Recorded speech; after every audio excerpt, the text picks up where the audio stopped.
ನಮಸ್ಕಾರ ವೀಕ್ಷಕರೇ. ಇತ್ತೀಚೆಗೆ ಒಬ್ಬರು ಒಂದು ಸೋಷಿಯಲ್ ಮೀಡಿಯಾದಲ್ಲಿ ಪ್ರಶ್ನೆಯನ್ನು ಕೇಳಿದರು.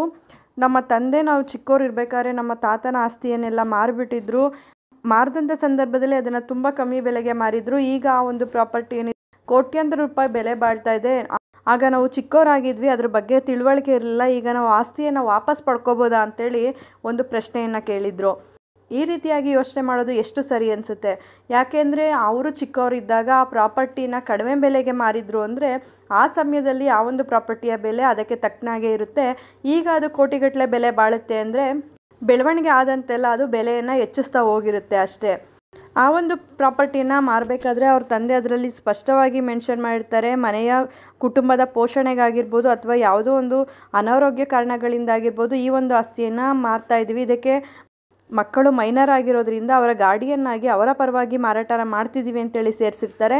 ಈ ಒಂದು ಮಾರಾಟ ಆದಾಗ ಆ ಮಕ್ಕಳು ಸುಮಾರು 10 ವರ್ಷದ ಒಳಗಿನವರಾಗಿರ್ತಾರೆ. ಈಗಾಗಲೇ ಆ ಪ್ರಾಪರ್ಟಿಯನ್ನು ಮಾರಿ 35 ವರ್ಷಗಳಾಗಿದೆಯಂತೆ. ಈಗ ಆ ಪ್ರಾಪರ್ಟಿನ ಮತ್ತೆ ತಗೋಬೋದಾ ಅಂತ ಕೇಳ್ತಿದ್ದಾರೆ.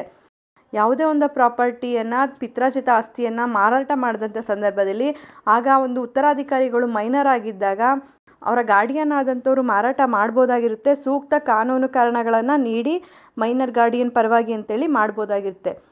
ಮೈನರ್ ಆಗಿದ್ದಂಥವ್ರು ಮೆಜಾರಿಟಿಗೆ ಬಂದಂಥ 3 ವರ್ಷಗಳ ಒಳಗಾಗಿ ಒಂದು ಕೇಸನ್ನು ಬೇಕಾದರೆ ಫೈಲ್ ಮಾಡ್ಬೋದು. ಅಥವಾ ಅವರು ಮೈನರ್ ಆಗಿದ್ದಾಗ ಬೇರೆಯವರ ಸಹಾಯವನ್ನು ತೆಗೆದುಕೊಂಡು ಇದಕ್ಕೆ ಒಪ್ಪಿಗೆ ಇಲ್ಲ ಅಂತ ಹೇಳಿ ಒಂದು ಕೇಸನ್ನು ಫೈಲ್ ಮಾಡ್ಬೋದಾಗಿರುತ್ತೆ. ಅದನ್ನು ಬಿಟ್ಟು ಮಾರಾಟ ಮಾಡಿ ಎಷ್ಟೋ ವರ್ಷಗಳಾಗಿರುತ್ತೆ ನಂತರ ಈ ರೀತಿ ಕೇಳೋದು ಎಷ್ಟರ ಮಟ್ಟಿಗೆ ಸರಿ? ಇದು ಕಾನೂನಿನ ಮಾನ್ಯತೆಯನ್ನು ಕಳ್ಕೊಂಡಿರುತ್ತೆ. ಅಂದರೆ ಏನೊಂದು ಲಿಮಿಟೇಷನ್ ಇರುತ್ತೆ ಅದನ್ನು ಕಳ್ಕೊಂಡಿರುತ್ತೆ. ಅಷ್ಟೇ ಅಲ್ಲ, ಇದಕ್ಕೆ ಸಂಬಂಧಪಟ್ಟಂತೆ ಸುಪ್ರೀಂ ಕೋರ್ಟ್ ತೀರ್ಪು ಕೂಡ ಇದೆ. ಕೆಹರ್ ಸಿಂಗ್ ವರ್ಸಸ್ ನಾಚಿತ್ತರ್ ಕೌರ್ ಎನ್ನೋ ಕೇಸ್ನಲ್ಲಿ ಕೂಡ ಇದನ್ನು ಸ್ಪಷ್ಟವಾಗಿ ಉಲ್ಲೇಖ ಮಾಡಲಾಗಿದೆ. ಇತ್ತೀಚೆಗೆ ಪ್ರಾಪರ್ಟಿ ವಿಷಯದಲ್ಲಿ ಹೆಚ್ಚಿಗೆ ಕೇಸ್ಗಳು ಫೈಲ್ ಆಗ್ತಾ ಇರೋದು ಇದೇ ಒಂದು ಕಾರಣದಿಂದ.